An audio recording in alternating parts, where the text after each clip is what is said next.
Welcome to G Fun Facts Online, where we dig into the science behind our amazing world. Today, we're going on a ghost hunt, but not the kind you're thinking of. These ghosts are bigger than mountains, heavier than continents, and they've left their fingerprints all over our planet. We're talking about the colossal ice sheets of Earth's past, long vanished, but not forgotten. And we're about to discover how a revolutionary new field of science is using artificial intelligence to read their stories, unmasking these ghosts to understand our planet's past, and more importantly, its future. This is the world of neuro-glaciology. Imagine an invisible world etched into the very fabric of our planet. A story of immense power and dramatic transformation. For centuries, the signs of these ancient ice giants have been hiding in plain sight. The rolling hills of Ireland, the Great Lakes of North America, the fjords of Norway, all are monuments to the sculpting power of ice. But understanding the full scope, the sheer scale and dynamic behavior of these departed ice sheets has been a monumental challenge, until now. So before we can unmask these ghosts, we first have to learn to see them. They aren't spirits, but tangible physical imprints left on the Earth's surface by the colossal weight and movement of ice. Think of it like planetary scale forensics. Glacial geomorphology, the study of these landforms, divides them into two main types: features made by erosion, where the ice carved away the land, and features made by deposition, where the ice left sediment behind. Let's start with the erosional scars. The sheer power of a moving glacier, a river of ice often kilometers thick, is a force of geologic transformation. As they grind across the landscape, they pluck, scrape, and sculpt the very bedrock. One of the most iconic results is the U-shaped valley. Rivers carve sharp, V-shaped valleys. But a glacier is wide and powerful. It erodes not just the bottom but the sides too, creating a broad, flat-bottomed trough with steep walls. If you've ever seen a picture of the majestic Yosemite Valley in California or the dramatic fjords of Norway, you're looking at the handiwork of a glacier. These are U-shaped valleys flooded by the sea. On a smaller, more intimate scale, the ice leaves other clues. If you look closely at bedrock in a place that was once glaciated, you might find glacial striations. These are long, parallel grooves etched into the rock. They were formed by stones and debris embedded in the base of the ice, acting like the teeth of a giant file. The amazing thing is, the direction of these scratches tells us the exact direction the ancient ice was flowing. And when the grit inside the ice was very fine, it didn't scratch the rock, but polished it to a smooth, reflective surface called glacial polish. In mountainous regions, the effect is even more dramatic. Glaciers create a unique and stunning topography. They carve out bowl-shaped hollows at the head of a valley, called cirques. After the ice melts, these often cradle a small, beautiful lake, called a tarn. Now, imagine two glaciers in adjacent valleys, both carving cirques back to back. The wall of rock between them can be eroded into a sharp, knife-like ridge called an arete. And if you get several cirques eating into a single mountain from all sides, they can carve the peak into a sharp pyramid shape known as a horn. The most famous example of this is the incredible Matterhorn in the Alps. So that's what the ice takes away. But what about what it leaves behind? As glaciers melt and retreat, they release an enormous amount of rock and sediment they've been carrying, sometimes for hundreds of kilometers. This material is called glacial till, and it's a chaotic mixture of everything from clay and sand to gravel and massive boulders. This till forms a whole new set of landforms. The most common are moraines. These are essentially ridges of till, deposited at the edges of a glacier. A terminal moraine is especially important. It's a ridge that marks the furthest point a glacier ever reached, like a frozen high water mark. Then you have lateral moraines that form along the sides of a valley glacier And if two glaciers merge, the lateral moraines from their shared edge combine to form a dark stripe of debris down the middle of the new, larger glacier. That's called a medial moraine. As an ice sheet retreats, the landscape it leaves behind is often dotted with other fascinating features. You might see drumlins. These are elongated, teardrop-shaped hills made of glacial till. They often appear in large groups, called drumlin fields, creating what's known as a basket of eggs topography. Their tapered, gentle slope always points in the direction the ice was flowing, so they're like giant, frozen signposts. Water from the melting ice also plays a huge role. As a glacier melts, vast quantities of meltwater flow in tunnels within, on top of, and underneath the ice. These streams carry sediment. When the ice finally melts away, the sediment that was filling these tunnels is left behind as long, winding ridges called eskers. An esker can snake across the landscape for many kilometers, perfectly tracing the path of a long-vanished subglacial river. You also get kames, which are irregularly shaped mounds of sand and gravel that formed in depressions or holes on the surface of the melting ice. And finally, you get kettle lakes. These form when a huge block of ice breaks off from the retreating glacier, gets buried in sediment, and then slowly melts, leaving behind a depression that fills with water. So for a scientist, a landscape is like a text, and all these features are the words that tell the story of a very different Earth. By mapping them, we can reconstruct the size, thickness, and flow of these vanished ice masses.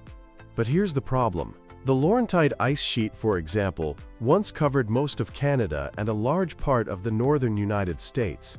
Manually mapping the ghostly traces of such a behemoth across millions of square kilometers is a Herculean task. It's slow, expensive, and subjective. This is where our ghost hunters come in. This is where the new science of neuroglaciology changes everything.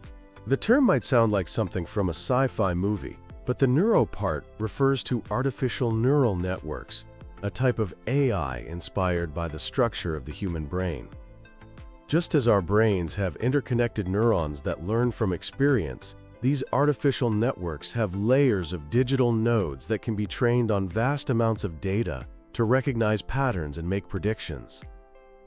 This is a game changer for studying paleo ice sheets. Those ghostly landforms are often subtle, spread over huge areas and hidden under forests or newer sediments. Neuro-glaciology offers a way to automate the process of finding them. So how do you teach a machine to be a geomorphologist? It's a lot like teaching a person. You start by giving the AI a huge number of examples. Scientists will manually map a region, identifying all the moraines, drumlins, eskers, and so on. This hand-drawn map and the corresponding satellite imagery or elevation data are then fed into the neural network. A specific type of network called a convolutional neural network, or CNN, is perfect for this. CNNs are brilliant at image analysis because they learn in layers. The first layer might learn to identify simple things like lines and curves. The next layer learns to combine those into more complex shapes, like the distinctive crest of a moraine or the teardrop shape of a drumlin. Eventually, after seeing thousands of examples, the AI can look at a brand new satellite image and map the glacial features with incredible speed and accuracy. Scientists have already built specific models for this. MoreNet, for example, is a deep learning model designed to automatically map moraines using topographic data, satellite images, and even radar. Other models like ResNet and UNet can classify dozens of different glacial landforms with over 80% accuracy. The ultimate goal, pursued by projects like PaleoAIs, is to create a fully AI-driven system that can produce a complete paleoglaciological reconstruction for an entire former ice sheet. And the technology goes even deeper. Beyond just mapping the surface, neuroglaciology is being used to peer beneath the ice of our existing glaciers, which in turn helps us estimate the thickness of the vanished ones. A critical piece of information for any ice sheet model is the shape of the bedrock underneath the ice. This is usually measured with expensive airborne radar surveys. But now, scientists can train a neural network on areas where the bedrock is known. The AI learns the complex relationships between the glacier's surface shape, its speed, and the shape of the rock it's sitting on. Once trained, it can then look at a glacier where we haven't done radar surveys and accurately estimate the ice thickness and the subglacial topography. But perhaps the most exciting frontier is using AI to model the behavior of ice sheets over tens of thousands of years. Traditional models are based on the physics of ice flow. They're powerful, but they are incredibly slow.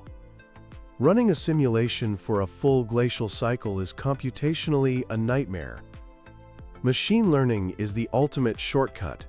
A model called the Instructed Glacier Model, or IGM, is a perfect example. The IGM is a deep learning emulator.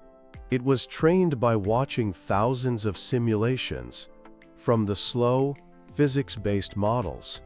By learning the outputs, it can now run its own simulations of ice flow thousands of times faster, with only a tiny loss in accuracy. This incredible speed-up means scientists can now run huge numbers of simulations. They can test how different climate conditions might have affected the growth and decay of past ice sheets. And they can use the ghostly landforms we talked about, the moraines and eskers, as ground truth to check their work. For instance, they can ask the model, what climate conditions would cause your simulated glacier to stop right at the location of this real-world terminal moraine? This fusion of ancient evidence and futuristic AI is creating a powerful new toolkit for understanding Earth's climate. The Laurentide ice sheet, that giant of the last ice age, is a perfect case study. Reconstructing its history is a massive puzzle, but projects using deep learning are now automatically mapping its ghostly fingerprints across North America, identifying features like mega-scale glacial lineations, which show where fast-flowing ice streams once were. These AI-generated maps are then fed into models like the IGM to test theories about how and why the Laurentide collapsed. This is crucial because its collapse had a profound impact. The massive flood of fresh water into the North Atlantic is thought to have disrupted ocean circulation, triggering a sudden and intense cold period called the Younger Dryas. Understanding this in more detail helps us understand the potential for similar tipping points in our modern warming world. The applications aren't just in the past. In the Himalayas, the so-called Third Pole, glaciers are a critical water source for hundreds of millions of people, and they are melting fast. The terrain is rugged and dangerous, making fieldwork difficult. So AI is being deployed as a remote watchdog. Deep learning networks are automatically mapping the growth of glacial lakes. This is vital because these lakes can burst, causing catastrophic floods downstream. The AI can identify which lakes are growing fastest and are at the highest risk. AI is also helping to map debris-covered glaciers, which are common in the Himalayas. This layer of rock and rubble makes them hard to spot in satellite images. But AI models can be trained to see the subtle clues, giving us a much more accurate inventory of the region's ice. So what can these ghosts teach us? Unmasking them is more than a journey into the deep past. It's a critical mission to understand our planet's future. The research reveals a planet far more sensitive to climate change than we often realize. The recent discovery of ancient plant fossils under a mile of ice in Greenland proves that the entire ice sheet has vanished in the geologically recent past, during warm periods not much different from the one we are creating. This suggests our current ice sheets in Greenland and Antarctica may be more vulnerable to collapse than many models have predicted. Neuro-glaciology is our best hope for improving these predictions. By training our AI on the rich dataset of Earth's entire climate history, we can build more realistic simulations of the future.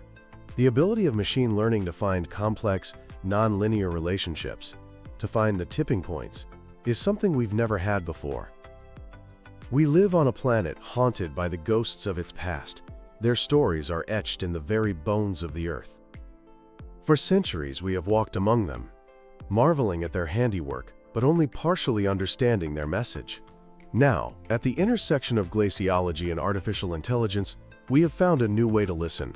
Neuro-glaciology is allowing us to translate their silent language of moraines and eskers into the precise language of data and models. This new vision of the past is also a guide to the future. The ghosts of the vanished ice sheets are a stark reminder of the profound and sometimes rapid changes our climate system is capable of. They are a warning, written in stone and sediment, of the consequences of a warming world. But by learning the lessons these ancient ice giants have to teach us, and by harnessing the power of our most advanced technologies to do so, we can gain the foresight needed to navigate the challenges ahead. Thanks for joining me on Fun Facts Online. We've been on a quest to understand the ghosts of our planet, and in doing so, to help secure its future.